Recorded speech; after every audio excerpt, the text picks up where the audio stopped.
Prontinho? Eu acho que agora deu certo, tá? Tá todo mundo me escutando bem?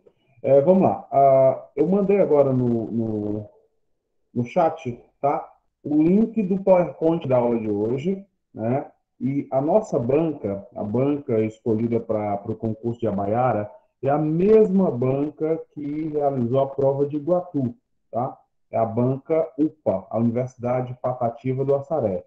Eu, particularmente, professor Brando, tá? Eu não gosto muito dessa banca. Essa banca tem um estilo de elaboração de questões bem estranho de verdade, tá?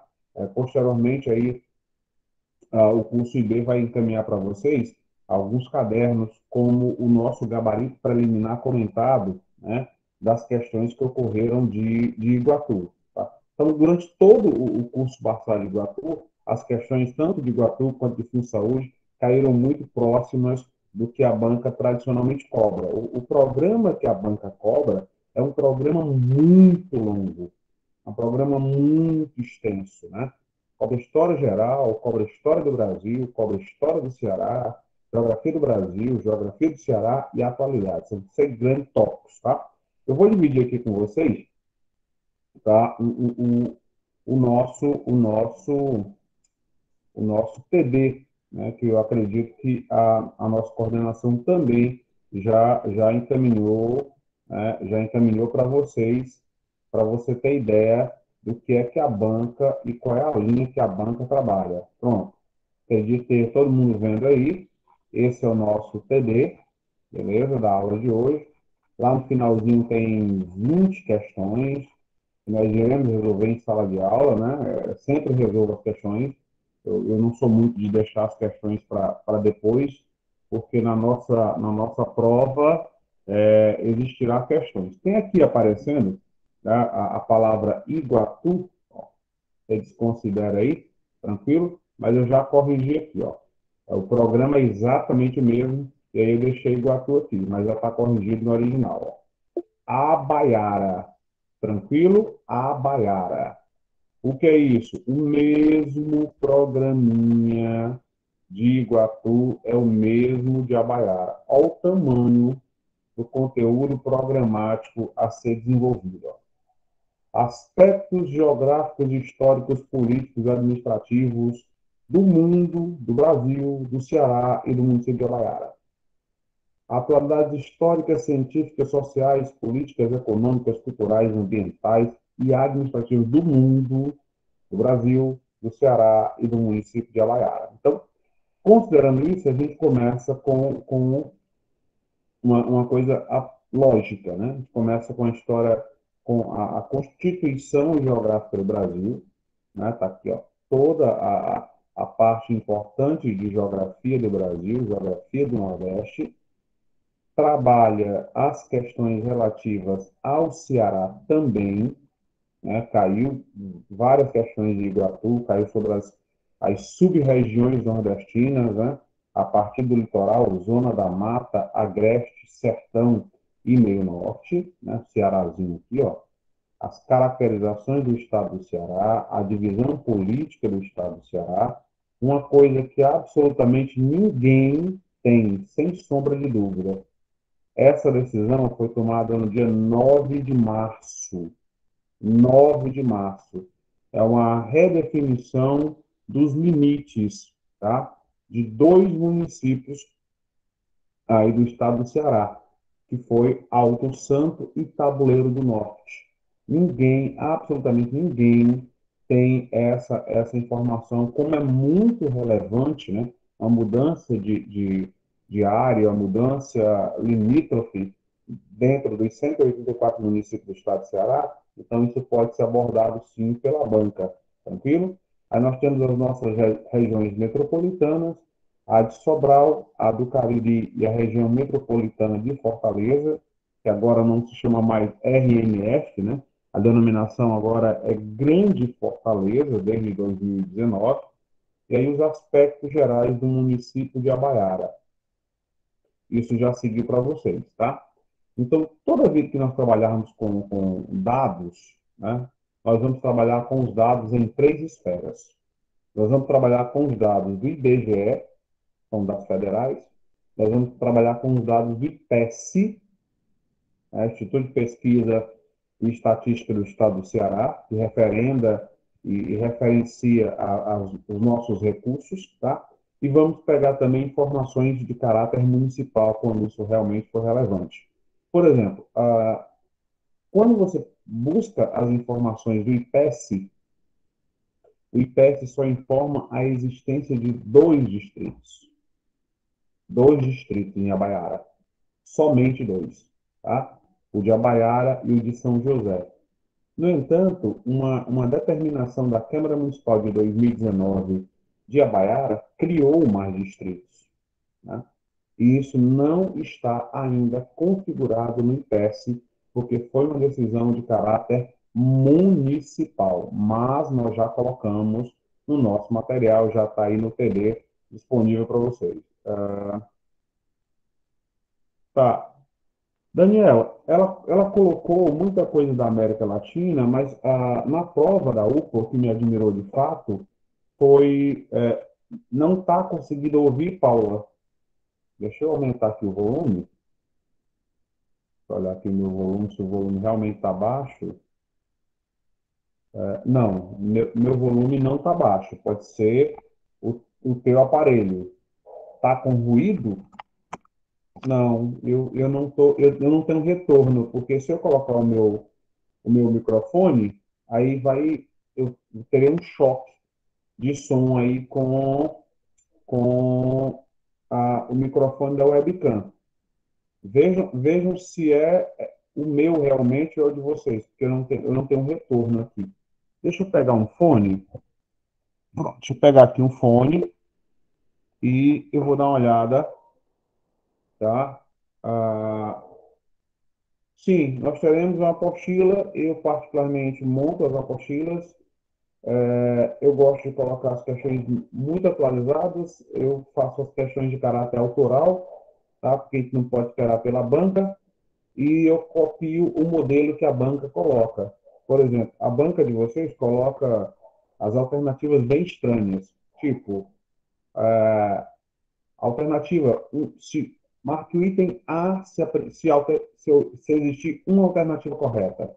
Marque o item B se existir duas alternativas corretas. A gente não diz qual é a alternativa.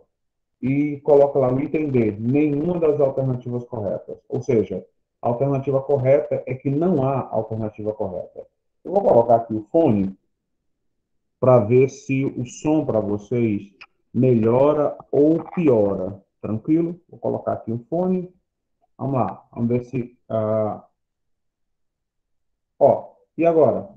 Estão me escutando melhor? Tá a mesma coisa? O chiado continua?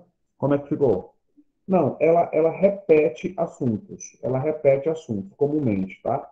Mas qual é a vantagem? Nunca é o pingo do i. E a banca UPA, né, a Universidade Patativa da Saré, ela gosta de uma frequência chamada efemérides. Fala, Francisco. Francisco levantou a mão aí. Boa noite, professor. Francisco. Boa noite, Mileu. O que é que você manda? Em relação ao concurso de Iguatu, parece que o município de Abaiara é um pouco mais, não é tão extenso assim, sobre os aspectos, né, de Abaiara. Eu andei pesquisando hoje nos dados do IBGE, não é igual do Iguatu, o município de Iguatu. Assim, pelas minhas pesquisas, né, eu não sei no decorrer da aula, né, como é que... Não, ó, a Baiara é menor. A Baiara foi criada no final do século XIX, se desmembrando de Milagres. Oficialmente, ele só existe desde a década de 50. É um município que não tem 70 anos ainda. É um município que não tem 12 mil pessoas. E de que a média salarial de Abaiara é 1,4 salários mínimos, tá? Dados do IBGE. A banca também gosta muito disso. E tanto é que na prova de Iguatu, a banca puxou dados históricos relevantes. O problema é que a Baiara tem pouquíssimos dados históricos. Tem alguma coisa no início da colonização no século XIX, né? A presença indígena ainda no século XIX, e aí depois o desmembramento de Abaiara do município de Milagres. Então, ela pode cobrar a questão do desmembramento do município, ela pode cobrar, por exemplo, as armas do município, né? A bandeira, o hino, né? Tem lá na bandeira do município de Abaiara um índio, tem a data de criação do município, tem as cores, tem a atividade econômica. Então, isso pode ser e é comumente cobrado quando a UPA aborda essa temática. E, comumente, ela pega as questões de concursos anteriores que ela fez para Iguatu, para outros, para porteiras, ela fez ano passado porteiras, umas questões muito bem elaboradas, digo-se passagem, a parte de atualidades estava muito bem construída. Ela pode pegar essas questões e adaptar à realidade econômica ou política econômica aí do município de Abaiara, tá? Especialmente as questões de caráter econômico. Cobra muito e ela pode fazer ali um merchan, né? Pode fazer um doce, uma graça com o nome do prefeito. Afinal de contas, o prefeito é que está realizando concurso. Ele pode perguntar lá a formação do prefeito, a data de nascimento, o nome do atual prefeito. Isso não é raro que aconteça nos concursos de caráter municipal. Na verdade, é extremamente comum. Aparecida praticamente não tem história, tá? Se a memória não me prega peças, a Baiara existe oficialmente de 57 para cá. Então, de 57 para 2007 são 50 anos, nós temos aí 65 anos de um município.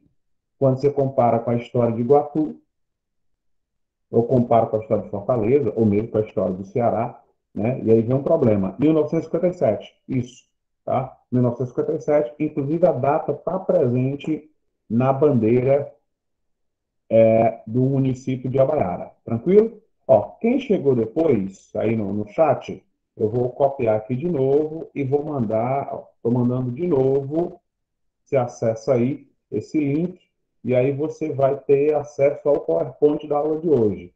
Porque o IB mandou para vocês nos grupos é, a, o PDF da aula de hoje, tá? Com as questões e tal, mas não mandou esse PowerPoint que eu terminei agora, quase no início da noite, né? Deu uma modificada, coloquei umas questões e tal que não estão no nosso material. Então, quem ainda não se inscreveu no curso, corra para se inscrever, porque o nosso tempo é muito curto, a prova é logo, logo aí. A gente tem um programa muito grande a ser desenvolvido e, particularmente, como eu não deixo questões para o final, né, eu tradicionalmente não coloco gabarito nas questões, porque eu mantenho o péssimo hábito, mesmo com reclamações médicas, mantenho o péssimo hábito de resolver as questões, né? E eu tenho a obrigação moral de explicar porque é que eu resolvo as questões.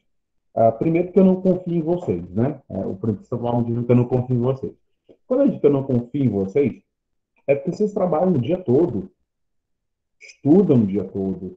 Então, quando chega à noite, vocês estão macerados. O concurseiro que estuda à noite é o concurseiro raiz. O ser humano que trabalha e estuda o dia todo e ainda estuda mais à noite, ele é capaz de qualquer coisa. Então, se a dúvida surge aqui, é bom que ela seja tirada aqui, né? E aí tem professores de concursos lá fora, e até de grandes concursos, que não são adeptos à resolução de questões. Eles acham que é só importante o conteúdo, conteúdo, conteúdo.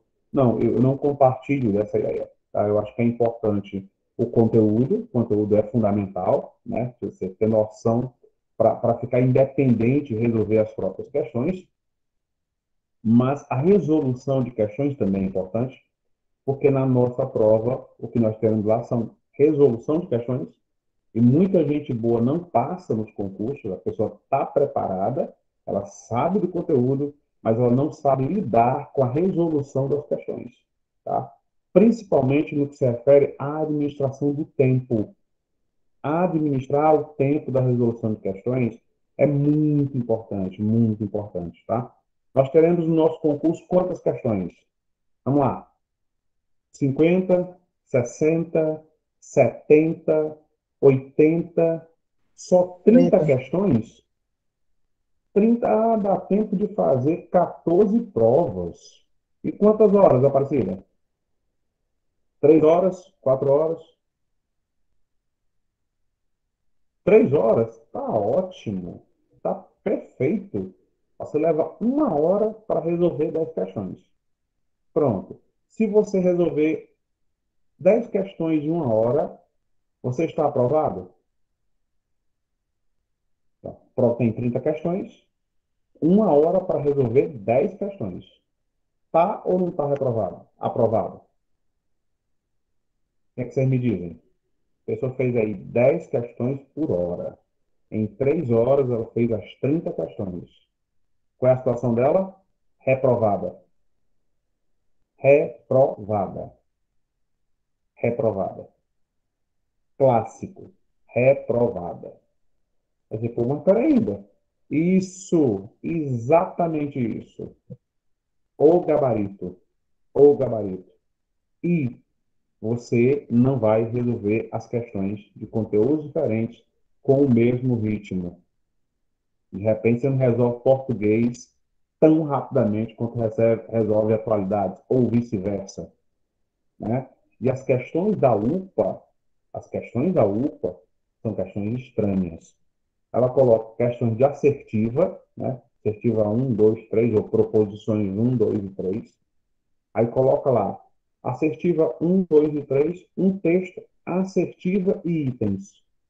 E você perde uma eternidade lendo essas questões, tá?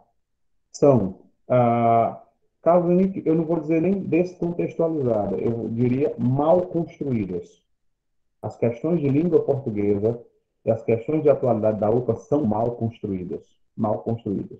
Alguns têm erros de concordância verbo-nominal. No concurso de Iguatu, as questões de atualidades tinham erros verbos nominais estranhos. Estranhos. Ah, pronto, pronto. Quando coloca as questões verdadeiras e falsas, é menos ruim. O ruim é quando ele coloca 3 assertivas e a resposta, ele diz assim, assinale a alternativa correta. E a alternativa correta é que não há nenhuma resposta correta. Como assim? Didaticamente, isso não existe, tá? Quem elabora essas questões nunca fez uma cadeira de didática na faculdade. Ele nunca abriu um livro abordando a questão de didática. Porque se ele soubesse minimamente a construção didática, tá? Ele saberia que se eu estou buscando a alternativa correta, tem lá, assinale a alternativa correta e o comando da questão aborda isso, eu tenho que ter pelo menos uma alternativa correta. E aí a contradição, né? É a negação da negação. E é um princípio do raciocínio lógico. A negação da negação é a afirmação. Então, a alternativa correta é que não tem nenhuma alternativa correta. Isso é extremamente mal feito. Então, para nós lidarmos e driblarmos todas essas questões da UPA, tá? Esses dias aí, posteriormente, segue para vocês as últimas questões da UPA, Universidade de Porteiras, segue algumas questões da Prefeitura de Iguatu, né? Tem um gabarito preliminar comentado, e tem aí um perfil do que seria atualidades e conhecimentos gerais. Acho que lá no finalzinho do nosso PowerPoint já tem isso. Tranquilo? Então vamos lá, pau na máquina que a gente vai já resolver 20 questõezinhas. Só enquanto o arroz seca. 20 questõezinhas está ótimo, né? Se nós resolvermos aí uma média de 20 questões por aula, nós teremos 5, 6, 7 aulas, nós teremos resolvido 140, 160 questões. A prova só tem 30, você respondeu aí 500% acima do que se esperava. Não é possível que não dê certo, né? Claro que ainda tem assuntos que devem entrar, tipo a questão da Rússia. É sagrado, né? A nova variante da Covid, a Delta Cron, também é sagrado. Todas essas questões. Ano eleitoral, também é importante. A criação de um novo partido, União Brasil, a fusão do partido PSL mais o partido DEM, já tem uma infinidade de questões sobre isso. A volta do Brasil para a composição da ONU, né? Agora o Brasil é novamente um membro do Conselho Rotativo da ONU. Isso também é importante. Tudo que é relevante, né, pode ser abordado. E aí nós temos efemérides. Semana de Arte Moderna, de 1922, caiu na prova do Iguatu. Esse ano, novamente, o Brasil não terá um filme representando o Brasil no Oscar, né? Nós teremos documentários, mas não teremos filmes. E aí a polêmica sobre o Ministério Público, se o filme O Pior Aluno da Escola, né, tem ou não tem uma apologia à pedofilia, né? Então, você pode perguntar aí o nome, além do fato de a lei Paulo Gustavo ter sido aprovada na Câmara. Depende ou não de um veto presencial, mas é 3,8 bilhões para o setor artístico, né? Os artistas que passaram aí dificuldades durante o período da pandemia. O problema é que tanto essa lei Paulo Gustavo, ela já tem uma lei equivalente, que é a lei Aldir Blanc. Ou seja, duas leis foram criadas com o mesmo propósito, né? E o risco que nós temos é de que vários artistas que têm muito dinheiro, também sejam beneficiados com essa lei, né? Caetano Veloso, Chico Buarque de Holanda, Zé de Sangalo, Wesley Safadão, essa galera que tem algum dinheiro, né? Muito dinheiro, podem também ser beneficiadas aí com essa nova lei, que é a Lei Paulo Gustavo. Tranquilo? Vamos lá. Eu vou dividir aqui com vocês o nosso PowerPoint para a gente começar falando de Brasil, e aí posteriormente avança para Brasil, para Ceará, e aí chega já no município de Abaiara. Eu geralmente coloco as informações municipais logo na primeira aula, porque aí nós podemos posteriormente voltar, né, voltar a esta temática sem maiores problemas, né? Vamos lá, deixa eu compartilhar aqui a minha tela. Pronto, cadê a opção de compartilhar a tela aqui? Oxe, cadê a opção de compartilhar a tela? Não está aparecendo. Estranho. Não, tá estranho. Não está aparecendo a opção de compartilhar a tela aqui, não. Gente, alguém da coordenação aí, por favor, que está nos vendo? A função de compartilhamento de tela, ela não está funcionando. Deixa eu voltar para cá. Deixa eu ver se a função foi pronto, não. Ela não está, simplesmente não está aparecendo. Estranho, muito estranho, estranho de verdade. Mas vamos lá. Pronto, deixa eu ver aqui se apareceu o nosso recurso de compartilhamento de tela. Prontinho. Ah, não. Bugou aqui em geral a história do compartilhamento de tela. Mas vamos lá. Eu vou tentar aqui. Vou tentar abrir novamente. Pronto. Legenda, tela cheia, layout. É, estranho. Não tá aparecendo a minha opção, estranhamente, né? Deixa eu colocar aqui, ver se vai aparecer. Prontinho. Vou voltar aqui para os meus recursos. Né? Não está aparecendo, não. Bem, faça o seguinte. Eu vou colocar aqui para vocês, de novo, ó. Ver se vocês conseguem acessar aí o nosso PowerPoint nesse link que eu mandei para vocês, tá? Dê uma olhadinha aí nesse link, certo? Se você conseguir acessar, nós vamos usar como referência esse material, porque o compartilhamento não está dando para ouvir, Gabriela. É sério?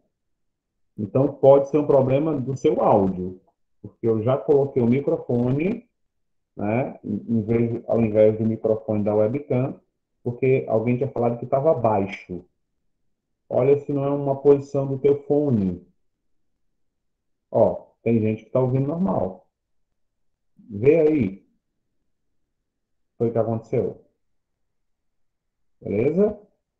Eu vou aqui, pronto. Eu vou aqui mandar o WhatsApp para a coordenação, porque o meu compartilhamento de tela não está acontecendo. Ponto. Pronto, mandei aqui um WhatsApp para a coordenação. Eles estão gravando lá. E aí eles podem administrar isso aí, né? Prontinho. Deixa eu só fechar aqui. Pá, pá, pá, pá, pá. Prontinho. Até agora nada. Mas vamos lá. Começar aqui devagarinho e tal, devagar e sempre, devagar e sempre, devagar e sempre. Ó, tradicionalmente a gente começa com as questões geográficas do Brasil, né? O Brasil é um país tropical, abençoado por Deus e bonito por natureza, e por conta disso, o nosso país ele consegue ao mesmo tempo estar em dois hemisférios. Ele está acima da linha do Equador, no hemisfério norte, e também está abaixo da linha do Equador, no hemisfério sul, né? Nesse ponto, nós estamos automaticamente em dois hemisférios. O Brasil está 93% abaixo da linha do Equador e aí 7% acima da linha do Equador. Nosso país é um país tipicamente continental, né? Muito grande. Ele é maior no sentido norte-sul do que no sentido leste-oeste. Essa característica do Brasil, essa equidistância do Brasil, faz com que o litoral nordestino, especialmente o litoral cearense, ele seja estratégico para viagens que se deslocam na direção da África, da América do Norte e da Europa. Isso explica, por exemplo, o fato de o Ceará, o Aeroporto Internacional Pinto Martins, o Aeroporto Internacional de Fortaleza, né, que agora trocaram o nome original de Pinto Martins, colocaram Fortaleza, ele ser o quarto aeroporto em apreensão de drogas no país, né? E considerando essa questão de apreensão de drogas no Brasil, saiu também já, esses dias aí, o relatório, o mapa da violência de 2021, né? E no mapa da violência de 2021 se percebeu, entre outras coisas, né, o aumento do feminicídio. O feminicídio aumentou, porque durante o ano de 2020, é sempre o ano anterior, né? 2021 analisou 2020, o de 2022 vai ter analisado de 2021 e assim sucessivamente. Houve um aumento expressivo do feminicídio, principalmente porque as mulheres ficaram presas, né, dentro de casa com os seus agressores. E, estatisticamente, o Ministério da Justiça também contabiliza como feminicídio o fato das mulheres desaparecerem.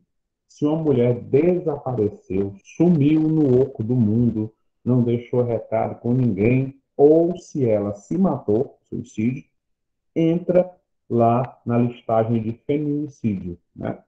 Estranho, mas isso é um dado oficial do Tribunal, do Superior Tribunal de Justiça, o que altera. O nosso país, geograficamente, alguém o quê? Deixa eu ver aqui. Não. Vamos lá.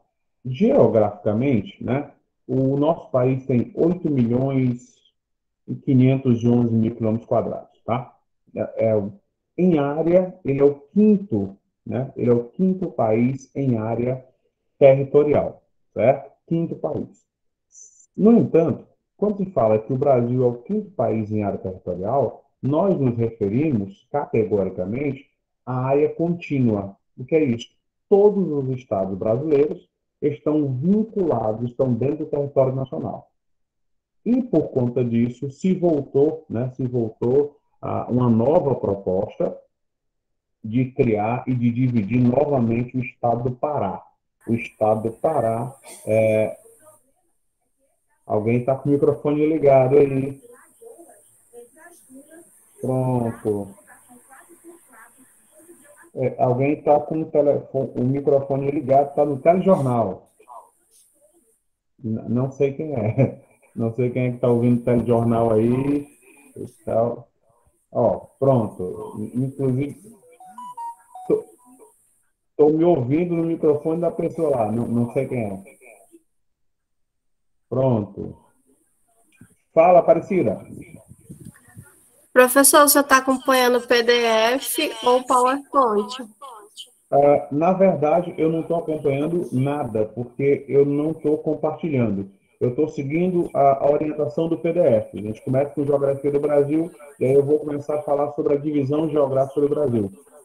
Então, você pode seguir o PDF enquanto eu resolvo a questão do compartilhamento. Tranquilo? Vamos lá. Oficialmente, o Brasil começa a sua divisão a partir de 1913, tá? Brando, esse assunto de 1913, ele pode cair ainda nas provas, tá? Pode, pode sim, tá? Então, o que é que acontece?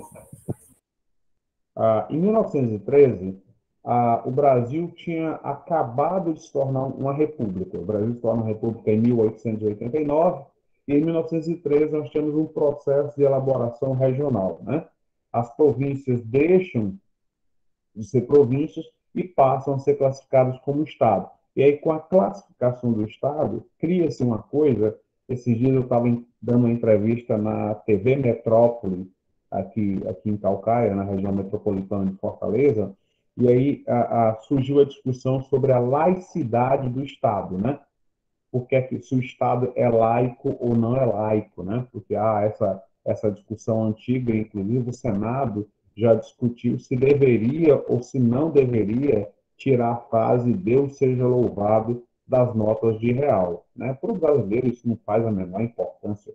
A gente não quer saber o que é que está escrito se Deus seja louvado, se é Alá, se Oxóssi, se é Ogum, se é Odin. Importa se você tem ou não tem um dinheiro, tá? E aí se estava discutindo uma questão da laicidade do Estado. A laicidade do Estado, né, não significa dizer que o Estado é ateu. Significa dizer que um Estado laico, ele trata de forma igual, isonômica, todas as religiões. Todas as religiões, tá? Inclusive as religiões de matriz afrodescendente ou afro-americana, né? E aí, na questão do candomblé, tem a questão da sacralização do culto, né? O que seria a sacralização do culto, né? As religiões têm espaço para sacrifício de animais. Isso acontece no candomblé, sacrifício de galinha, bode e tal. No Estado laico, aí tem uma questão de caráter higiênico sanitário. Você tem que ter um espaço e tal, né? Então, o Brasil, a partir de 1891, passa a ser um Estado laico, separando os três poderes, legislativo, executivo e judiciário. Em 1897, é criado o STF. Alguém levantou a mão, acho que é o Jonas. Deixa eu ver aqui. Pá, pá, pá, pá, pá. Pronto, o IB falou, mas mesmo assim o recurso não está aparecendo. Pronto. Ó, deixa eu mandar aqui um recado aqui para o chefe. Ainda assim não está aparecendo o recurso de compartilhamento. Pronto, gente, eu vou sair um minuto e vou entrar de novo. Tranquilo? Porque não tá compartilhando. É um segundo. Vou sair e vou voltar. É um pulo.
certo. Voltamos com gás total. Vamos recuperar o tempo perdido. Pronto, já está compartilhando. Pau na máquina agora, direto. Quem tem 20 questões para resolver. Aqui não para nunca. Prontinho, ó. Você está visualizando aí o nosso PowerPoint, beleza? O nosso país está completamente no hemisfério, vou marcar de vermelho, né? Completamente no hemisfério oeste e parte no hemisfério norte e parte no hemisfério sul. Se você considerar o tamanho do Brasil, tá? Sexto em área descontínua, quinto em área contínua. O que é isso? Área contínua. Todos os nossos estados estão dentro da nossa área territorial. Todos os nossos estados estão dentro da nossa área territorial, tá? Claro que há projetos de criação de novos estados, né? Esse ano é um ano eleitoral, aí todo ano eleitoral, os nossos maravilhosos políticos voltam com a ideia de criar novos estados, né? Nós vamos criar aí o estado do Pará, dividir o Pará em Tapajós e Pará. Nós temos aí a ideia de dividir o Ceará, criando o estado do Cariri. Tem a ideia de dividir o Maranhão em Maranhão e Maranhão do Sul, dividir o Piauí. Essas ideias são ideias relativamente antigas, tá? E aí nós temos os pontos extremos do nosso país, né? Nós temos aqui o ponto extremo do norte, o ponto extremo do sul e o ponto mais próximo da África, em toda a América, que é a tal da Ponta dos Seixas, aqui na Paraíba, lá no Cabo Branco, né? Você vai perceber também que o nosso país, ele não tem mar, certinho? Ó. O nosso país tem um litoral imenso, mas ele não tem mar. Ah, eu fui à praia tomar banho de mar. Não, você foi à praia, mas você não tomou banho de mar porque o Brasil não tem mar. O mar é uma porção menor do oceano, cercada por áreas continentais, ok? Nós temos aqui do Amapá até o Rio Grande do Sul, não é o polígono, não, é o polígono, nó, né? Polígono do pré-sal, né? E se você está acompanhando aí os noticiários, eu sei que você está acompanhando os noticiários, que você é um concurseiro raiz, você já percebeu que nós tivemos aí, está todo mundo apavorado e indignado com o aumento do valor da gasolina, né? Agora a gasolina vai bater R$ 9, a gasolina vai chegar a R$ 15. Tem gente falando que a gasolina vai chegar a R$ 20 o litro. Isso pode acontecer. É muito pouco provável que chegue a R$ 20 o litro, tá? Mas já há um aumento no valor da gasolina de forma expressiva. Motivo, né? Guerra da Rússia. Não, o motivo não é a guerra da Rússia. Nunca foi. Nunca foi guerra da Rússia. O motivo de que a gasolina no Brasil subiu de preço primeiro, lá no governo Michel Temer, logo depois da Dilma foi impeachmentada, entra o governo Michel Temer, né? A Agência Nacional de Petróleo, por decreto presidencial, determina que o valor do barril de petróleo dentro do Brasil, ele vai se equiparar. Não, eu parei de transmitir a tela agora, mas anteriormente não estava aparecendo, não? O valor do barril de petróleo do Brasil vai se equiparar ao mercado internacional. Então, por causa da guerra da Rússia, o preço do barril pulou para $130, né? $130, 270 litros de gasolina. E aí, no Brasil, além da pressão do mercado externo, nós vamos ter a carga tributária. Aí, sobre os combustíveis, vai entrar PIS e COFINS, CID, Contribuição de Intervenção sobre o Desenvolvimento Econômico, vai entrar também uma contribuição sobre o etanol, para o uso do etanol na gasolina. Vai entrar também o ICMS, que é o Imposto Estadual. Então, sobre os nossos combustíveis, incidem 56% a 58% de impostos. E a gasolina está aumentando no mundo inteiro. E, por incrível que pareça, o menor aumento é no Brasil.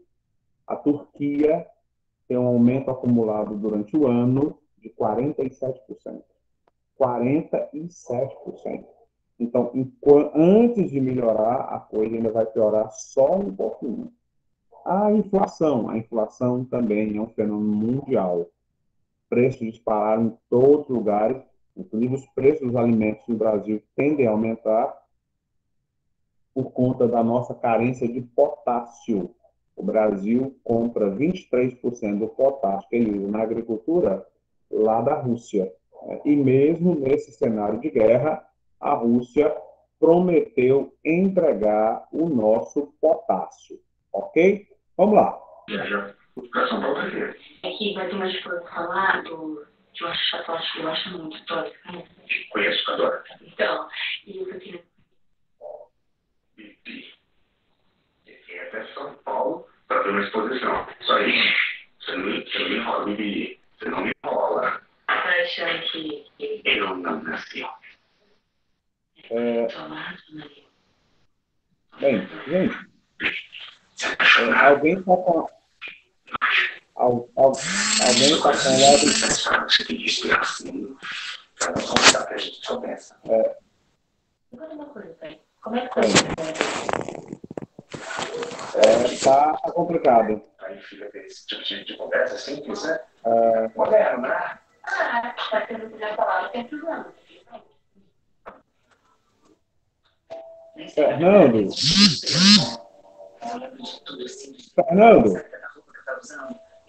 boa noite, Fernando. Ela não foi seu primeiro namorado? Foi. Jandira, minha primeira namorada, foi com ela.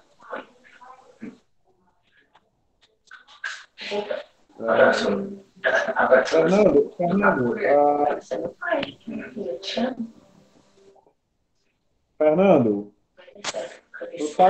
tu tá com a tua webcam ligada, cara. E com o microfone ligado, Fernando. Eu não tô tendo retorno. Olha só o cafezinho, acabei de passar. Ai, Deus, eu tava com uma saudade dessa comida. Eu achava que eu fico toda arrepiada quando falando de comida, que eu não aguento. Ai, a Deus, eu tô maior hoje. E eu tava com muita saudade sua também, Daniel. Não tem essa opção não, gente. Eu não tô conseguindo silenciar, não. Prontinho. Prontinho, deu jeito aqui. Vamos lá. Prontinho. Vamos voltar aqui a nossa aula, né? Hoje está complicado valendo, né? Mas vamos lá, vamos desdobrar aqui. Eu não. Prontinho. Vamos lá. Continuando daqui. Olha só. A nossa divisão territorial brasileira, tá? Ela é extremamente complexa, né? E administrar um país desse tamanho sempre foi muito, muito, muito trabalhoso, né? E por conta disso, sempre houve uma preocupação com a ocupação territorial do Brasil, né? Originalmente, tema de história do Brasil, história geral, originalmente o Brasil foi dividido em capitanias hereditárias, tá? E você vai observar nessas capitanias hereditárias, por exemplo, que a vida econômica inteira do Brasil, do século XV, 1500, século XV, até o século XVIII, toda ela girou em torno do Nordeste. Tá? Primeira capital, Salvador. A segunda capital do Brasil foi para o Rio de Janeiro, lá no ciclo econômico dos minerais ou do ouro. Então, a vida econômica do Brasil era toda no Nordeste. O Brasil, historicamente falando, começa no Ceará. Em fevereiro de 1500, o navegador espanhol Vicente Yanes Pizón chega em costas cearenses, mas devido a esse tratado, o Tratado de Tordesilhas, ele não pode tomar posse, né? Sai daqui, volta para a Europa, e aí, em abril de 1500, o navegador português Pedro Álvares Cabral é que, de fato, dá início ao que nós teríamos aí como o processo de colonização brasileira. Tá? Inicialmente, as terras brasileiras estavam presas, estavam circunscritas somente ao litoral. Com o passar do tempo, e vários outros tratados, o nosso país foi evoluindo e foi se tornando esse país gigantesco que ele é. No final do século XIX, início do século XX, nós compramos o Acre da Bolívia, o que motivou também uma guerra, chamada Guerra da Borracha. Né?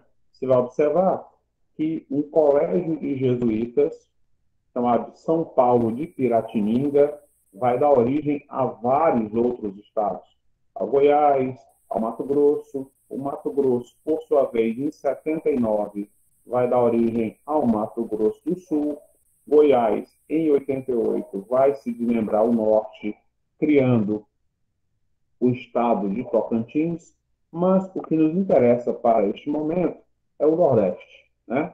Então, a Bahia, aqui, ó, a gigantesca Bahia, e o estado de Pernambuco, esses dois aqui, são os principais estados que vão dar origem a outros estados nordestinos.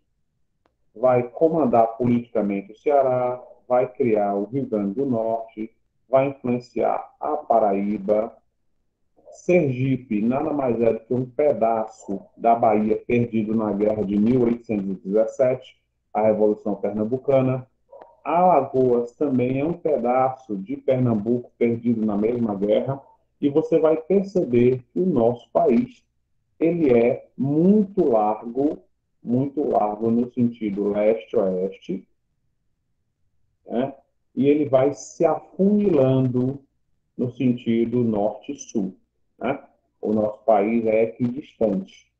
E aí a evolução do nosso país, desde o século XVI até 1990, a Constituição de 88, que estabelece a criação de novos estados. Tá?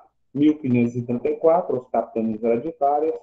1789, nós vamos começar com a entradas de bandeiras, os bandeirantes não respeitam limite nenhum, começam a avançar, tomando o corpo do território brasileiro. 1889, nós vamos ter o golpe republicano, né? E aí estabelece o Estado laico, separação entre o Estado religioso e o Estado civil, o casamento civil, né? Um ano após a abolição da escravatura no resto do Brasil. O Ceará dá um pontapé antes de todo mundo, mediante as condições socioeconômicas. O Ceará tinha poucos escravos e o processo de abolição aqui no Ceará foi mais cedo do que em todo o resto do país. Ele acontece em 1881 e é concluído em 1884. Na década de 40, mais estados e territórios são criados. Ó. Você vai ver bem aqui no canto o território do Guaporé e aqui em cima o território do Rio Branco, né? Guaporé e Rio Branco. Guaporé vai virar Rondônia e Rio Branco vai virar Roraima. Até que em 1990 nós passamos a ter essa divisão oficial que nós temos hoje, que é a divisão regional brasileira em 5 regiões. Oficialmente, o Brasil tem 5 regiões: Norte, Sul, Centro-Oeste, Nordeste e Sudeste. No entanto, ao longo da história brasileira, lá pela década de 60, deixa eu apagar esse registro aqui, na década de 60, tá, alguém propôs uma nova divisão regional do Brasil. Essa proposição, tá, não é oficial, certo? Em 67, o geógrafo Pedro Pinchas Geiger, ele sugere que o Brasil seja dividido em 3 sub-regiões. a região amazônica, de maior tamanho, a região Nordeste e a região Centro-Sul. O que é que se percebe aqui? Ó? Que o norte de Minas Gerais, essa porção que eu estou destacando, vai estar no Nordeste. Se vai perceber também que uma parte do Maranhão vai estar na região amazônica, né? Assim como uma parte da região Centro-Oeste e Norte vai estar na região Centro-Sul. Porque o critério que foi utilizado aqui foi o critério de integração ou desintegração econômica. Os limites dos estados não tinham a menor importância. O que era importante, de fato, aqui era o processo de integração econômica dessas regiões propostas, né? E aí vem uma discussão. Esse ano, as queimadas voltaram a perturbar a realidade brasileira. Nós estamos no primeiro semestre. No primeiro semestre do ano, comumente as queimadas são menos intensas. Por quê? Porque corresponde justamente ao período chuvoso, tá? O período chuvoso corresponde ao período em que as queimadas não acontecem, porque é isótopo, queimada acontece, a chuva vai lá, liquida com o diabo da queimada. Agora, no segundo semestre, nós temos uma intensificação desse processo de queimada, especialmente a partir de julho e agosto, é quando começa o período de intensificação dos ventos. Os ventos se intensificam, transportam essas queimadas da região amazônica ao longo de toda a linha do Equador, tranquilo? E aí, comumente, se levanta essa discussão sobre o domínio da Amazônia, né? A quem pertence, de fato, a região amazônica. É uma questão relativamente simples. Nós temos aqui duas situações: a Amazônia internacional e a Amazônia legal. A Amazônia internacional é a Amazônia que o Brasil divide com os demais países. Ó. O Brasil divide a Amazônia com todo esse bloco de países aqui. Ó. Tá? Ok? Bolívia, Peru, Colômbia, Equador, Venezuela, Guianas, tudo isso tem uma porção ali da Amazônia. Certinho? A Amazônia legal, né, o termo legal, é aquela que está dentro da lei. Dentro da lei. É aquela que está e influencia o território brasileiro. Essa Amazônia que está dentro do território brasileiro, tá? Se você comparar as duas, ó, a Amazônia real, nós temos aí 7 milhões de quilômetros quadrados. Certo? Dentro do território brasileiro, ela corresponde a 5 milhões.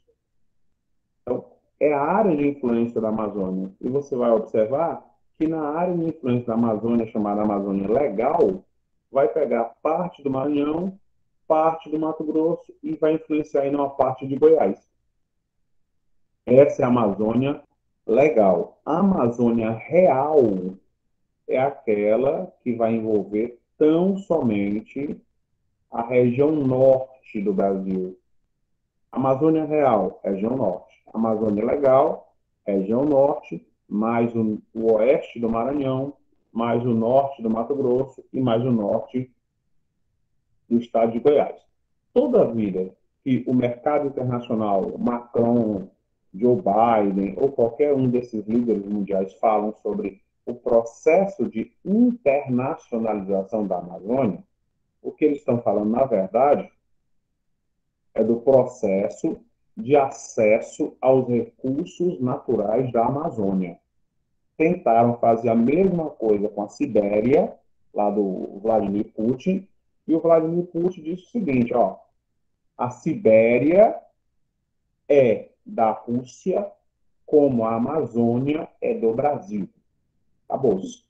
E todo e qualquer grupo, pessoa ou país que tentar se apropriar da Sibéria será recebido a bala, né? Palavras de Vladimir Putin. Nós temos aqui uma outra proposta de divisão, que é a região Centro-Sul, que corresponde geograficamente à região mais rica do nosso país, também não vai obedecer aos limites geográficos, né? Vai pegar aqui o sul do Tocantins, vai pegar parte de Goiás, vai pegar parte do Mato Grosso, todo o Mato Grosso do Sul, e vai corresponder às antigas regiões Sudeste, Sul e parte do Centro-Oeste. É a mais rica, a mais populosa, a mais povoada. Toda vez que aparecer esses termos, populoso se refere sempre ao número total de habitantes. Povoado, à distribuição geográfica desses habitantes, ou simplesmente a chamada densidade demográfica. E aí, uma questãozinha que caiu lá no concurso da prova de Iguatu, né? Que era sobre as sub-regiões nordestinas. Muita calma nesta hora. Todas as regiões brasileiras, todas, elas têm uma subdivisão ou uma divisão interna. O Ceará não é diferente, tá? O Ceará tem macro-região, meso-região e micro-região. Macro, meso e micro, tá? Então, dá um exemplo maior para vocês. Estado é a macro, a meso é o município e o distrito é a micro. Né? Se for no seu caso um bairro, o bairro é o macro, a divisão, a rua, a avenida é a meso e a sua casa é o micro. Ou seja, é uma divisão dentro de uma divisão que foi estabelecida aí pelo IBGE há bastante tempo. Tranquilo? Vamos lá. Meteu o pau na máquina, tem que perder aqui alguns minutos com as nossas falhas técnicas. Cuida que eu ainda tenho que resolver questões. Ó, continuando daqui de onde nós tínhamos parado, nós temos a evolução territorial do Brasil, região Centro-Sul, as sub-regiões nordestinas.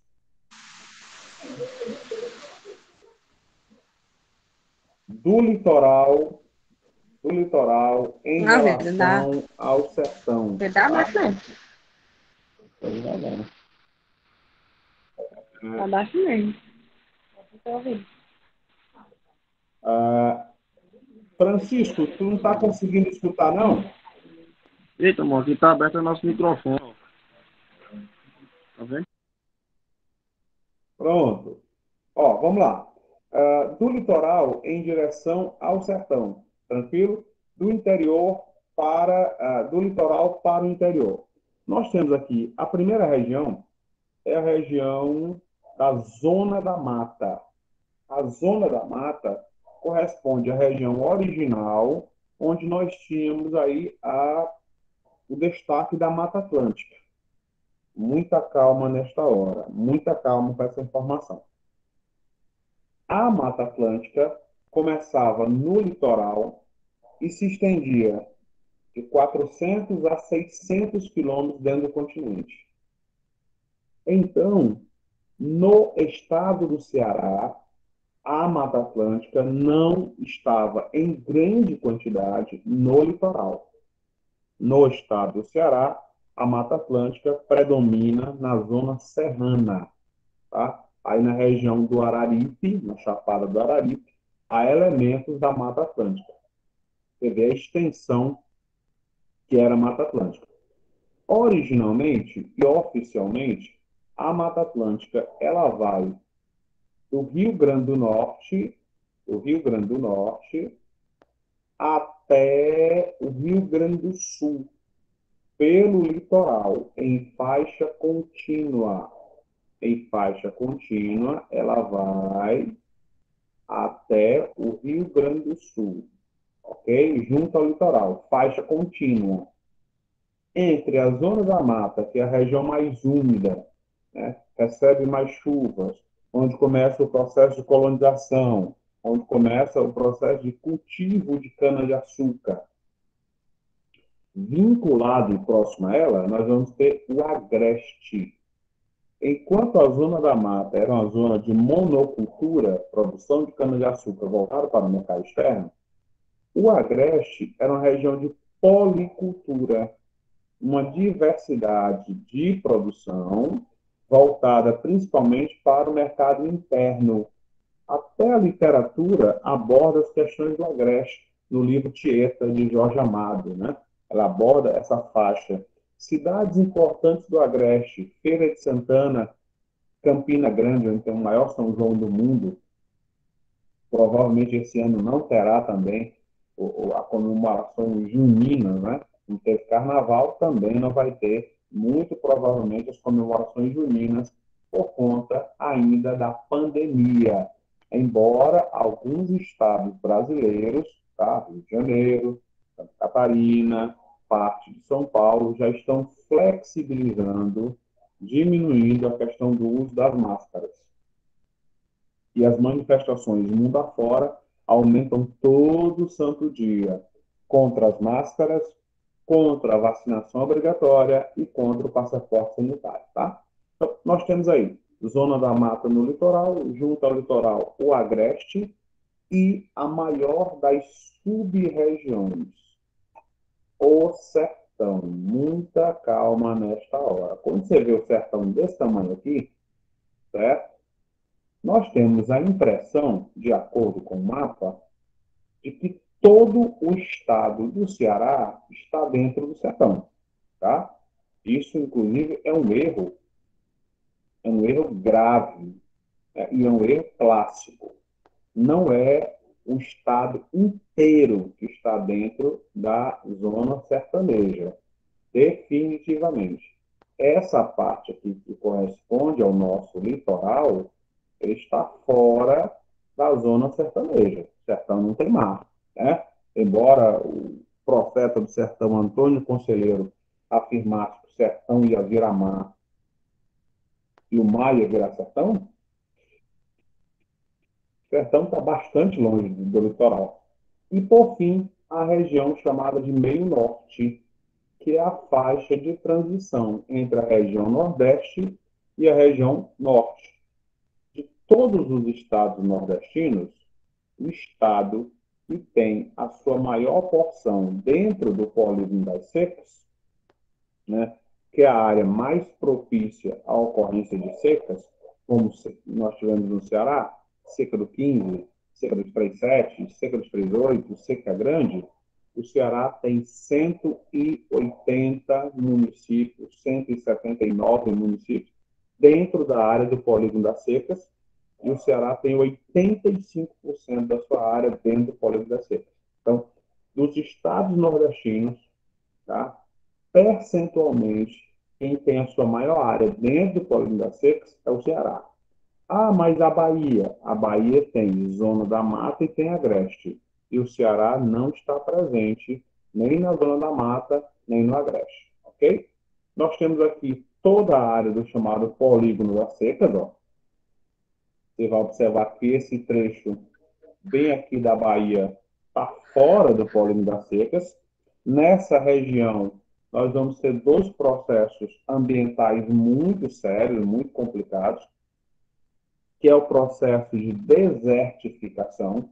É um processo provocado, é um processo que, com o passar do tempo, nós teremos aí que, se nada for feito, se nada for combatido de forma efetiva, essas regiões vão virar grandes desertos. Não que a desertificação ela exista apenas no Nordeste, mas ela é mais evidente, ela é mais notória, ela é mais sentida no Nordeste. No Seridó, no Rio Grande do Norte, na região de Irauçuba, antes de Sobral ali, e na região de Giboés, no Piauí, né? Todas as três áreas são as áreas que se apresentam mais intensidade no processo de desertificação. Áreas que um dia poderão tornar-se deserto. Não confundir desertificação, que é um processo não natural, é um processo provocado e ampliado com a ação humana, com o processo de desertização. A desertização é um processo natural. A região amazônica, inclusive, recebe areias que são transportadas do deserto do Saara, no norte da África, até a floresta amazônica. Tá? O Nordeste também é uma área de crescimento econômico gigantesco. Os 3 estados que se destacam na produção econômica não podiam ser outros, né? O Ceará, Pernambuco e a Bahia. O Ceará, em vários pontos, já superou a produção econômica de Pernambuco, e o complexo industrial portuário de Pecém, com o passar do tempo, vai superar o complexo industrial de Suape, lá em Pernambuco, lá na cidadezinha de Ipojuca, né, que significa Rio Feio. Eu até passei por essa cidade. A cidade vive realmente em função do porto de Suape. No Nordeste, nós vamos ter vários polos industriais, entre eles o polo industrial de Camaçari e a primeira refinaria criada no Brasil, tá? 1978, a refinaria de Landulfo Alves. E aí, como você tem percebido o aumento da gasolina, né? Eis uma outra falha técnica brasileira grave. O Brasil até que produz muito petróleo, mas nós temos uma baixa capacidade de refino. Produzimos muito, mas não conseguimos refinar, não conseguimos produzir toda a quantidade que seria necessária para o nosso mercado interno. O Brasil já foi autossuficiente, já conseguiu produzir petróleo e gasolina para abastecer o mercado interno. Mas isso só durou entre 2006 e 2009. De 2009 para cá, o Brasil perdeu a condição de autossuficiência, né? Nós temos aqui o clima presente no Nordeste, né? Você viu que aconteceu uma enxurrada, né? Chuvarada desastrosa lá no sul da Bahia, e a mesma situação aconteceu em Petrópolis. Tá? O motivo é exatamente igual. As chamadas massas de ar, as frentes frias, vão se deslocando, ó, se deslocam aqui pelo litoral, né? Tanto é que o litoral é mais úmido, a presença do chamado tropical litorâneo, mas o que se destaca no Nordeste brasileiro é o tal do clima semiárido. Quando nós falamos de clima semiárido, tá? Há um equívoco muito grande. Por exemplo, hoje passou o dia inteiro chovendo em Fortaleza. O dia inteiro chovendo em Fortaleza.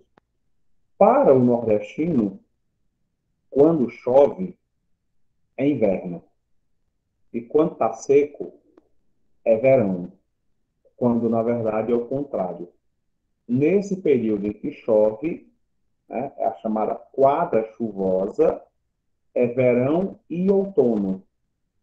Quando para de chover, especialmente no meio do ano, lá dia 21, 23 de junho, nesse período é que começa o inverno. E no nosso inverno é seco e há um aumento das correntes de vento que partem da linha do Equador. Isso é o que vai explicar o Ceará, a Bahia e o Rio Grande do Norte serem os maiores potenciais de produção de energia eólica desse país. Tranquilo? Vamos lá. Continuando daqui, nós temos os nossos climas nordestinos, né? Clima do Nordeste.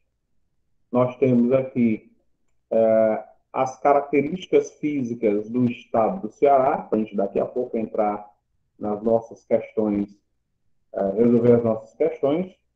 O Ceará é o quarto em área dentro do contexto do Nordeste. Tem o destaque aqui da área territorial cearense, ó, todo o nosso território definido, 148.825 quilômetros, sem considerar esse trecho. Nesse trecho aqui, ó, eu estou marcando em verde, nós vamos ter um problema desde o século XIX com esse estado. Essa área aqui, o limite entre os dois estados, é uma área de disputa litigiosa. Vem aqui, ó. Nós temos um litígio, uma disputa territorial com o Piauí de mais de 3.000 quilômetros. Em várias instâncias, o STJ e o próprio STF já deu causa ganha para o Ceará. O Ceará negociou uma parte do litoral. Piauí é um estado que não tem litoral. O litoral do Piauí, na verdade, é o litoral do Ceará. E aí nós trocamos 64 quilômetros de litoral pelo município de Crateús e parte do município de Novo Oriente, tá? Só que o Piauí, de tempos em tempos, pede uma revisão desse tratado assinado lá por volta de 1823. Tranquilo? O que eu havia falado anteriormente, a divisão do estado do Ceará, ela mudou. Anteriormente, nós só tínhamos essa divisão, ó. A divisão aqui, região metropolitana de Fortaleza, né? Nós não tínhamos aqui Sobral e a Ibiapaba estavam juntas, né? Juntas, formavam o mesmo núcleo, né? O sertão dos Inhamuns, com a influência pesada aí do Piauí, né? E o nosso litoral, dividido em duas grandes porções. O litoral oeste e o litoral leste, incluindo o Vale do Jaguaribe, tá?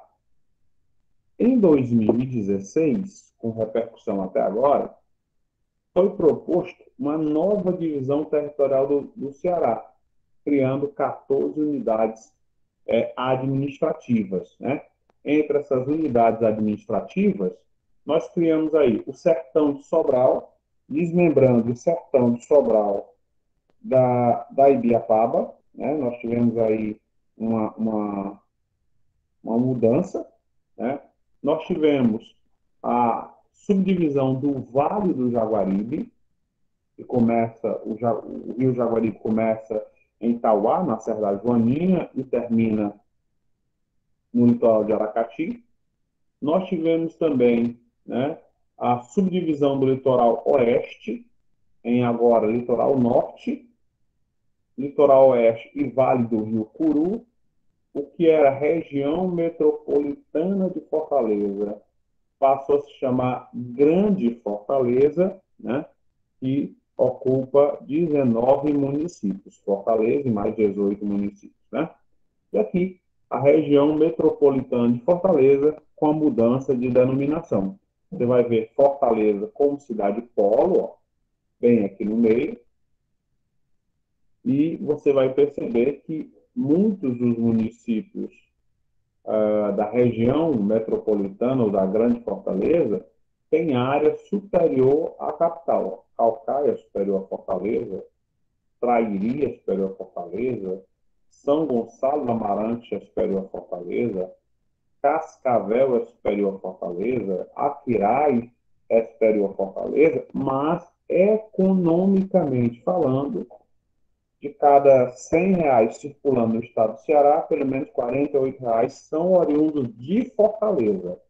Eu não estou me referindo à região metropolitana de Fortaleza. De Fortaleza. Tanto é que o estado do Ceará tem 9.400.000 habitantes, 2.700.000 habitantes estão só na cidade de Fortaleza, né? É uma capital nacional de importância muito grande, de relevância muito grande, e tem recebido, apesar de todas as crises, cada vez mais investimento. Nós temos aqui uma região que é comum a todos vocês conhecem bem isso aqui, que é a região metropolitana do Cariri. E ó, aqui, ó, porteiras. A UPA fez a prova de porteiras em 2021. Abaiara, região do Cariri, ó, vizinho aí a Missão Velha. A UPA também vai realizar agora prova de concurso. Caririaçu, a UPA também já fez prova da cidade de Caririaçu, ok? Então, essa região aqui, que é a de vocês, a região do Cariri, ela tem um núcleo, né, que começou e alguém propôs que fosse chamado Crajubá oficialmente. Crajubá é o nome extraoficial. Crajubá, Crato, o Juazeiro e Barbalha, né? Sofrendo uma influência e influenciando de forma extraordinária a região nos limites com o estado de Pernambuco, o que acaba influenciando no linguajar, nos costumes, no sotaque de vocês que estão mais ao sul do estado do Ceará, né? E nós temos também aqui uma outra região metropolitana, que é a região metropolitana de Sobral, né? Originalmente, o Ceará só tinha uma região metropolitana, agora nós temos 3 regiões metropolitanas, onde a cidade polo dessa região metropolitana não pode ser outra, senão a cidade de Sobral, né? Tem aí também 19 municípios, Sobral e mais 18. Vai envolver aí Vajota, Heriotaba, Cariré, Frecheirinha, Moraújo, Senador Sá e Santana do Acaraú, né? São 3 regiões metropolitanas dentro do contexto cearense, né? E essa mudança, que eu havia falado anteriormente, que absolutamente custo nenhum do Estado do Ceará tem, porque não teve tempo hábil de colocar no material. Só nós que colocamos, só a gente do IB que conseguiu fazer isso, ó. Porque a mudança foi agora, dia 9, né? Dia 9, hoje são 16, né? Então, muita gente não teve tempo de fazer a mudança, mas nós fizemos. Eis aqui a mudança em destaque, né? Que é a mudança da área territorial entre Alto Santo e Tabuleiro do Norte. Né? Os limites foram redefinidos pelo IBGE. Né? Então, o município ganhou mais 100 quilômetros, o outro perdeu mais 100 quilômetros nessa divisão. Como é relevante, é passível de cair na prova, né? E aí, as informações relativas ao município de Abaiara, que é o que, de fato, vai nos interessar para a futura prova, além dos conteúdos relativos ao Ceará. Senhores, até aqui tudo tranquilo, o áudio está chegando aí. A temida Ibiapaba, exatamente. Né? Pronto, já resolvi, Aparecida. Ó, nós temos aí na região, nas regiões, divisões regionais do Ceará, as regiões que têm maior importância, maior poder econômico.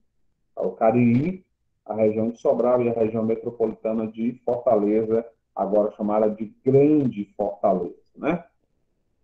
O município de Abaiara é um município muito recente, é 1957, então tem municípios bem mais antigos. O Crato é muito antigo, o Iguatu é muito antigo, o Maranguape é muito antigo, né?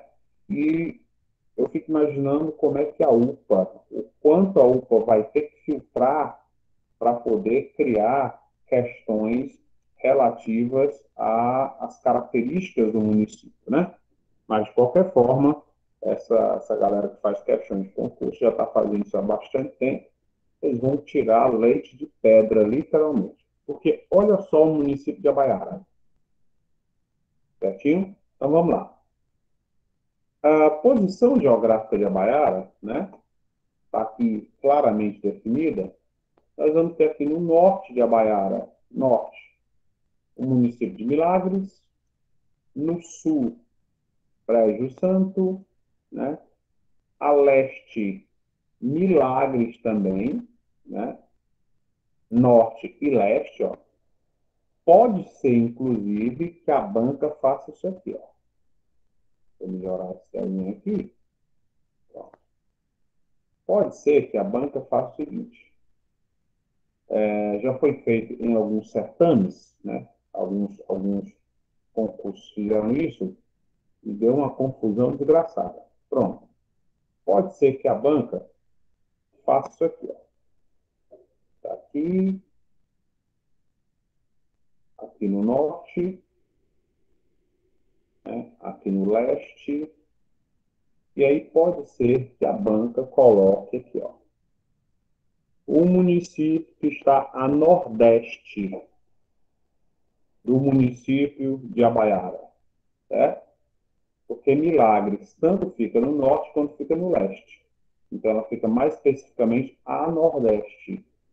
Então, pode ser que a banca explore dentro dessa linha, né, um ponto colateral. Mas, se abordar, nós vamos desdobrar isso aí sem maiores problemas, né, muito, muito tranquilo com respeito a isso, tá? Nós temos no norte Milagres, no sul Brejo Santo, no leste Milagres e ao oeste Missão Velha. Pronto. Esse mapa que está aqui em destaque é o mapa disponibilizado pelo IPESP. E aí você vai ver, por exemplo, que ele só traz um distrito, o distrito de São José. Não traz e não destaca um outro distrito, o de Abaiara, que é sede. Então, quando você pesquisa lá no lado dos dados do IPESP, vai aparecer nos dados do IPESP esses dois distritos. O distrito de São José e o distrito de Abaiara. Só que não existe só esses dois distritos, né?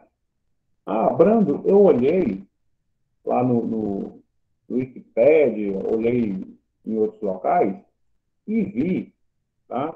E vi que a área territorial do município não é essa não, é um pouquinho menor, 179,80. Muita calma nesta hora.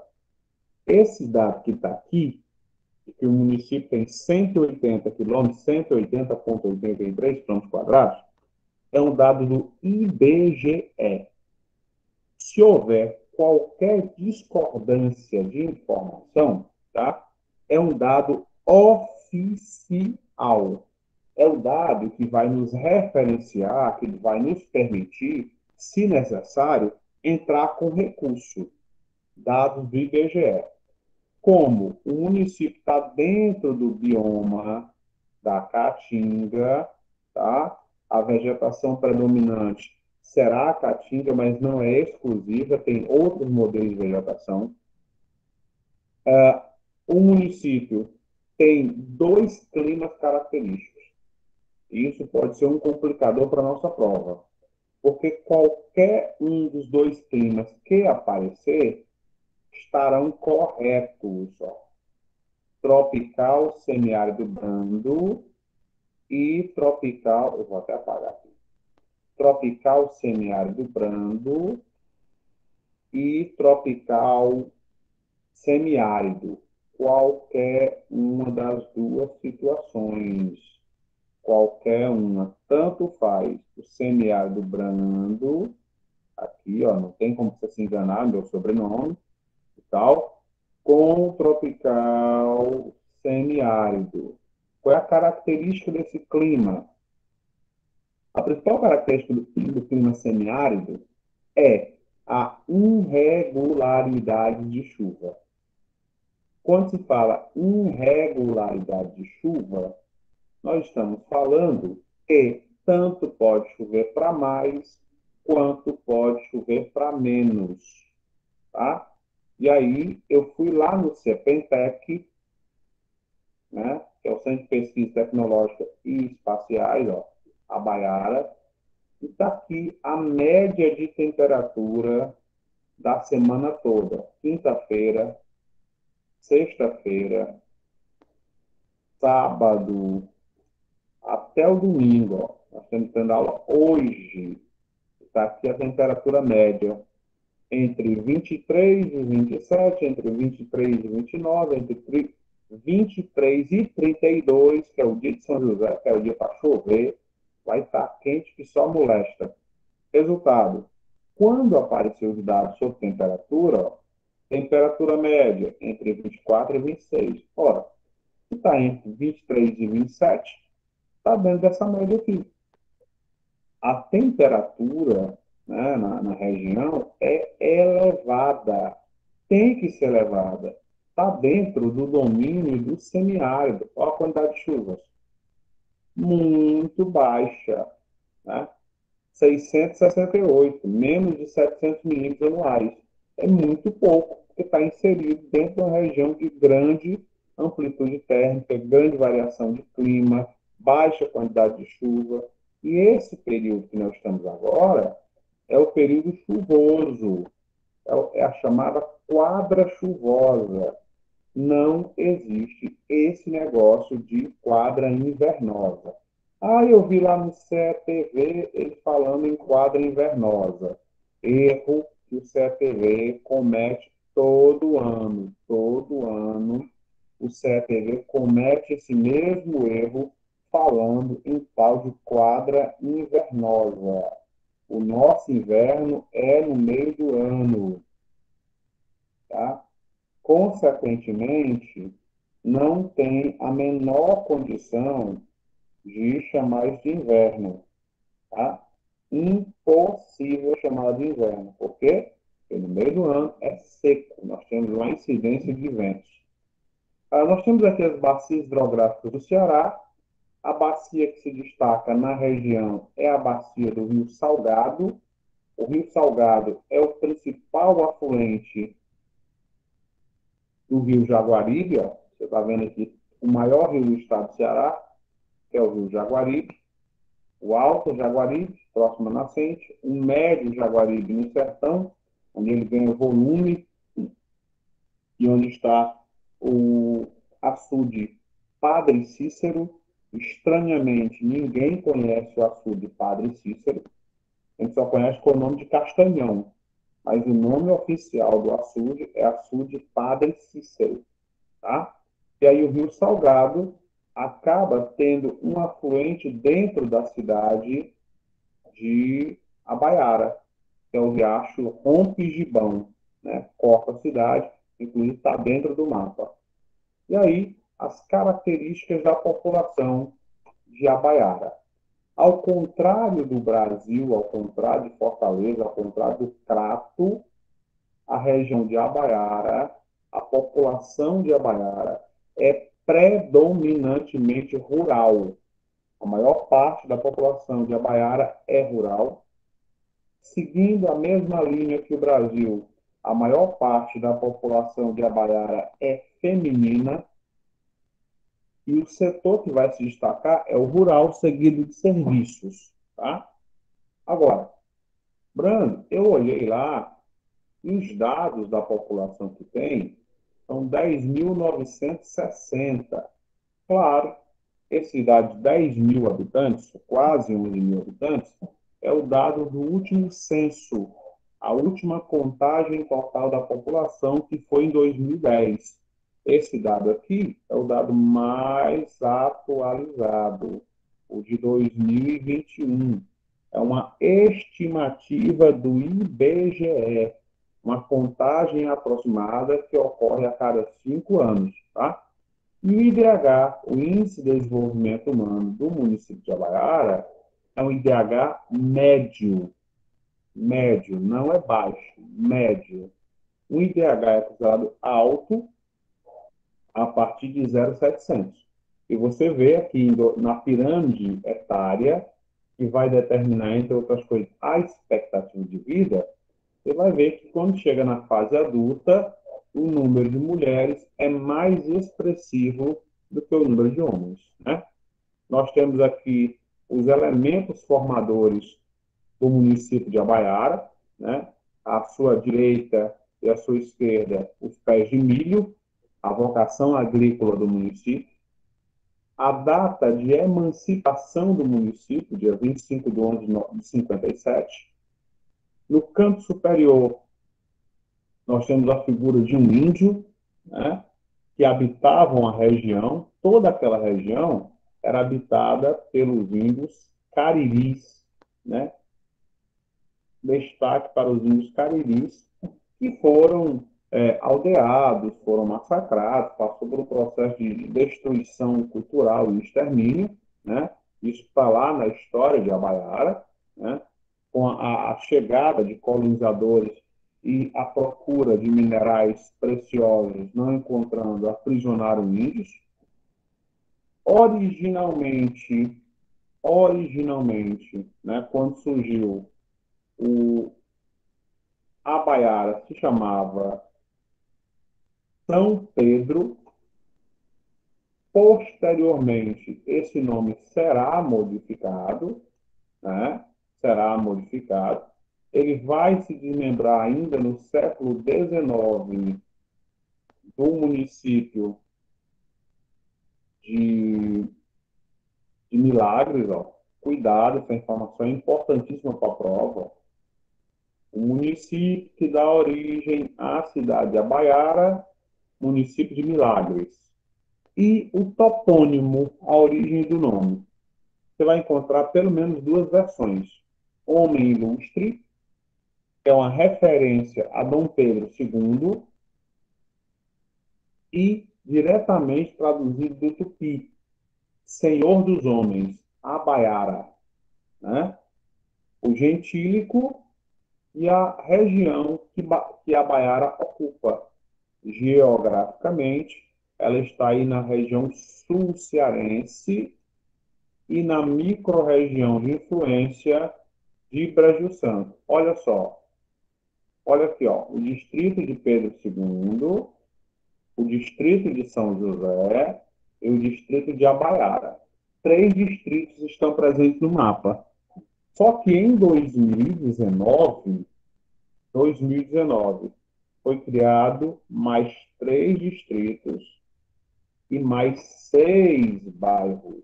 Tá? Na verdade, 5 bairros. Então, pronto.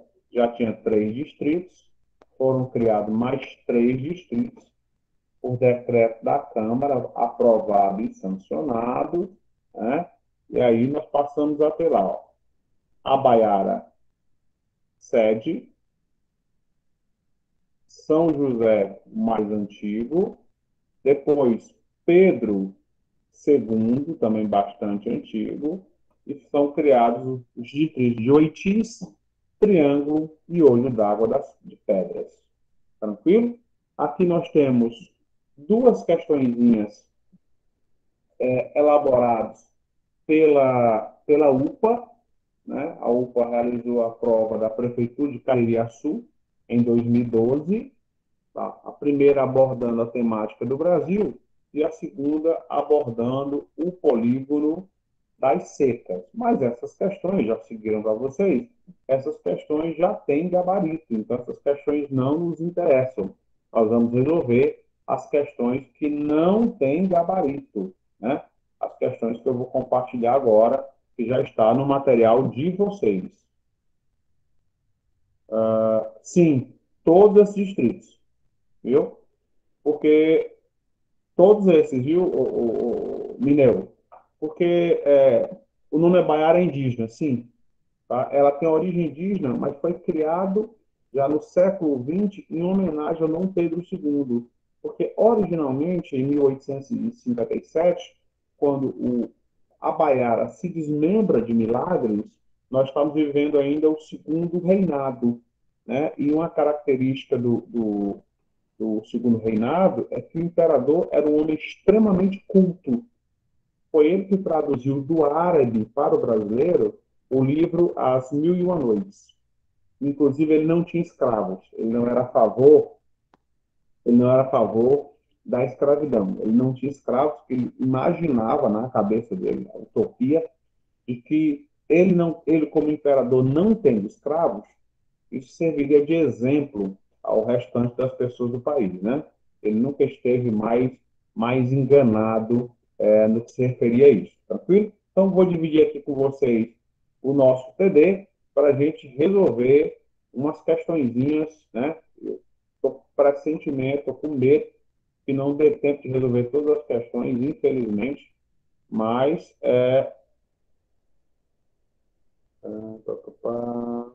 pronto.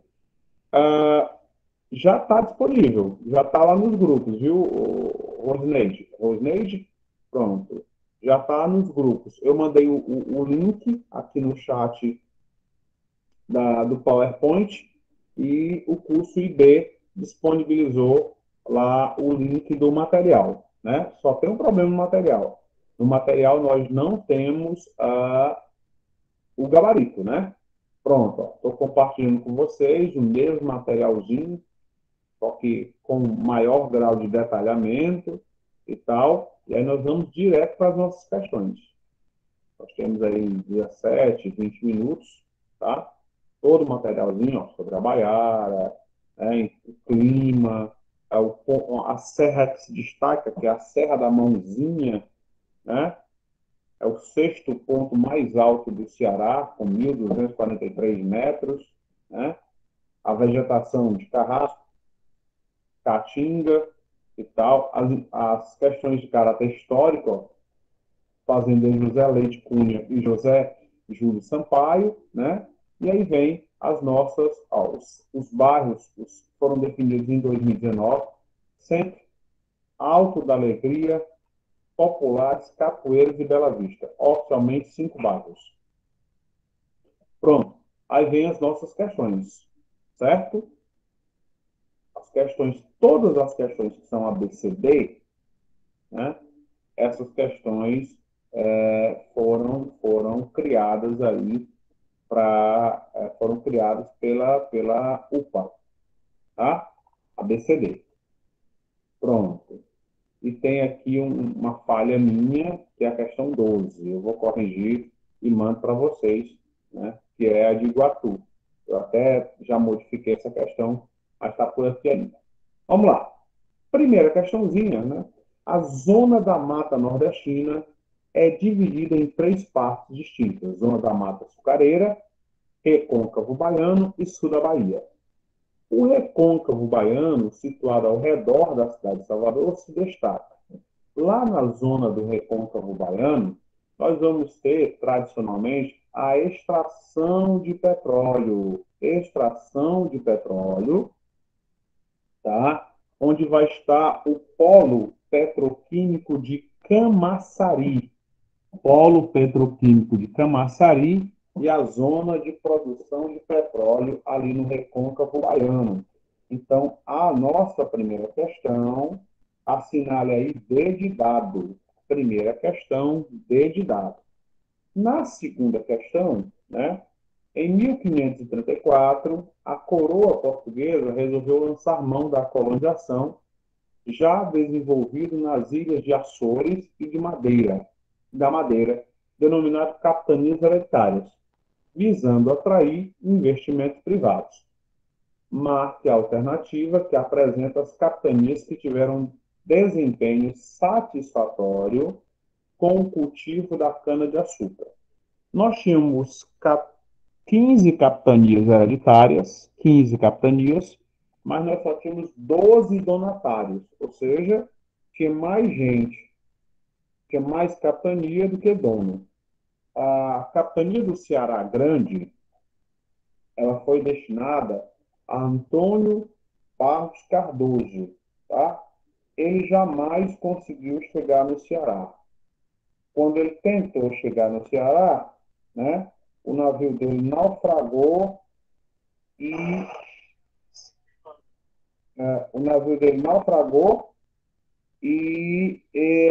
eles acabaram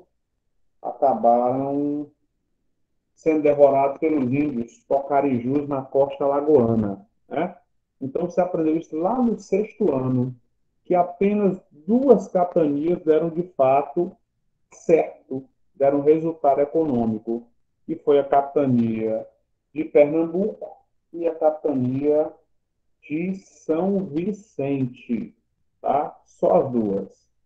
A terceira questão, fala sobre um modelo econômico que os portugueses implantaram aqui no Ceará e no Brasil, né? Os portugueses introduziram pioneiramente, ou primeiramente, na África e no Brasil, um tipo de agricultura apoiado, a dica está no próprio texto, monocultura açucareira. Monocultura. Um só cultivo agrícola voltado para o mercado de trabalho. Então, toda a vida que você lê sobre modelo de produção associada ao período de colonização, você vai recordar uma dica simples. Ó. Vou colocar aqui no chat. Moleza. M-A-L. Pronto. O advérbio mal.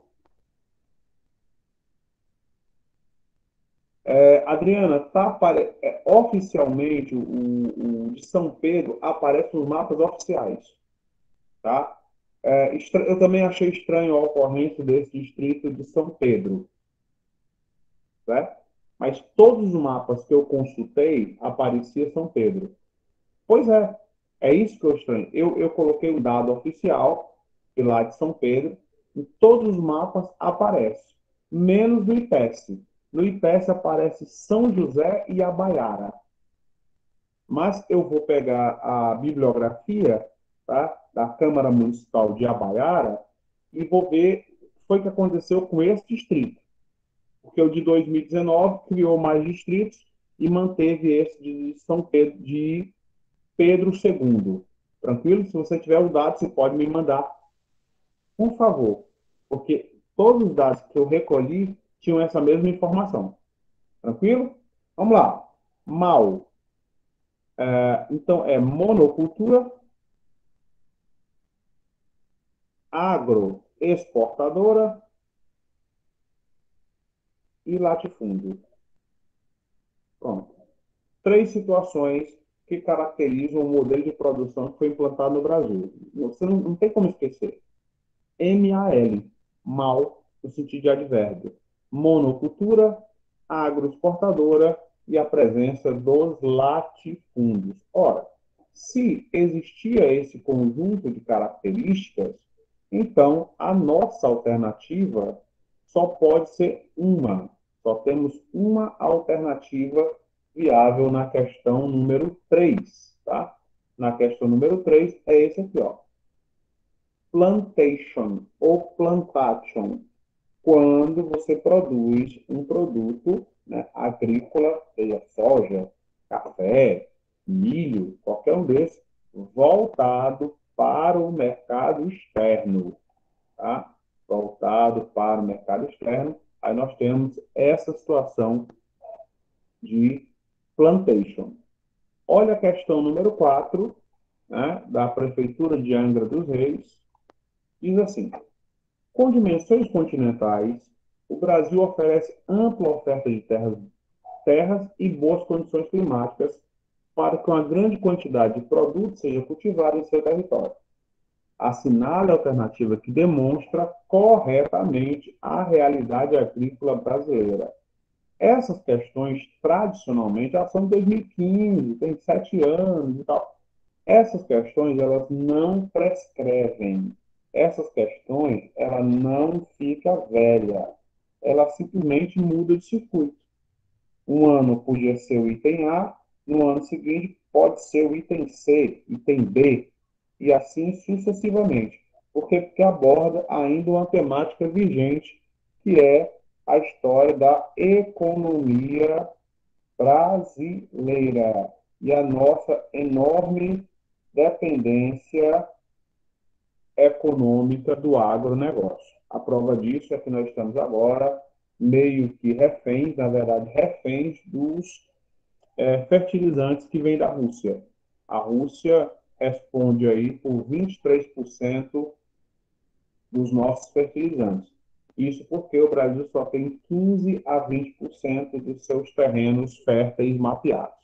Então, vamos eliminar o item sem pé nem cabeça. Elimina o item A, né? Está dizendo que o estado do Mato Grosso é o mais atrasado economicamente. Não pode ser, porque é um dos estados que produz soja. E o estado produtor de soja, ele não produz mais de maneira manual, é tudo associado ao maquinário moderno, desenvolvido, um técnico agrícola trabalhando 24 horas por dia, então descarta o item A. Descarta também o item B. O Brasil não é autossuficiente na produção de trigo. No Nordeste se produz pouquíssimo trigo, produz um pouco de trigo na Bahia, no Ceará e no Piauí. E o cearense é o ser humano no Brasil que menos come pão. A média nacional é 35 quilos de pão por ano, a média cearense é 28, por causa dos produtos regionais. Então, você elimina o item A e o item B. Na sequência, você também vai eliminar o item D. Existem outros estados de maior produção agrícola do que o Pará. Rio Grande do Sul produz muito, São Paulo produz muito, Bahia produz muito. Então, você descarta sem nenhum problema a A, a B e a C. E aí, nós ficamos com duas opções. Tá? O item D, devido à aptidão agrícola brasileira, a maior parte da população é economicamente ativa, que é aquela que está trabalhando e procurando emprego, tá? Se encontra no setor primário. O setor primário corresponde à pecuária, à agricultura e ao extrativismo. Não tem a menor condição de a maior parte da população estar nesse setor.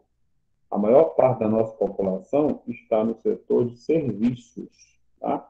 Consequentemente, a questão número 4 é de escola. Muito, muito fácil.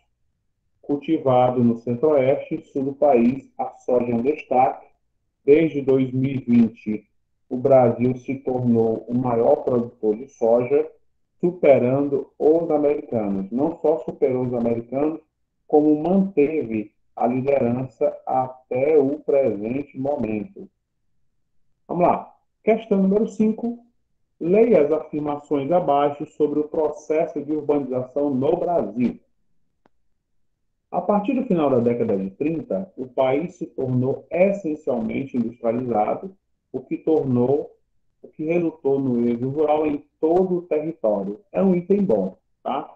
Toda vida que vocês pegarem as questões de assertiva e tiver um problema desse, travou na primeira questão, avança para a segunda questão sem nenhum problema. A urbanização não ocorreu de maneira uniforme. Então, de cara, você sabe que a 2 é verdadeira. Onde não tiver o item 2, você elimina. Você elimina o item C e elimina o item E. Porque a 2 obrigatoriamente é verdadeira, a 1 está sendo cozida aí na água grande. Tá? Vamos para a terceira. A urbanização no Brasil se deu de forma acelerada, principalmente em regiões onde a industrialização ocorreu de forma intensa, como na região Nordeste. Esse item 3, ele é uma questão bem construída, porque a questão ela é 80% verdadeira. A nossa urbanização foi acelerada, ocorreu de forma intensa, nas regiões de maior industrialização, tudo isso é verdade. Só que a nossa industrialização, ela ocorreu com essas características, não no Nordeste. O Nordeste não manteve essas características. Então, a 3 é falsa. Logo, onde tiver 3, você elimina. Ó, você elimina a B, a C, a D e a E. A nossa alternativa, A de aprovação. A, o item 1 e o item 2. A partir da década de 30, com o avanço do governo Vargas, né, o nosso país ele começa a intensificar o êxodo rural. A população começa a sair do campo e vai em direção à cidade, com a criação do salário mínimo, né, e a cópia de uma lei fascista chamada Lei de Lavoro, né, a Lei do Trabalhador. Com a criação dessa lei, o que é que acontece? As pessoas vão em busca de um salário mínimo na cidade, considerando que nós não tínhamos salário mínimo para a zona rural. Então, isso permitiu que as cidades crescessem de forma desenfreada. Olha a questão número 6. O BNDES aprovou em 2009 financiamento de parques geradores de energia no Ceará, nos municípios de Aracati e São Gonçalo do Amarante. Esses parques geradores são de moleza. O Ceará não tem hidrelétrica, o Ceará tem urânio, mas não tem usina nuclear. O Ceará tinha uma energia solar lá em Tauá, faliu, era a OGX, a empresa do Eike Batista.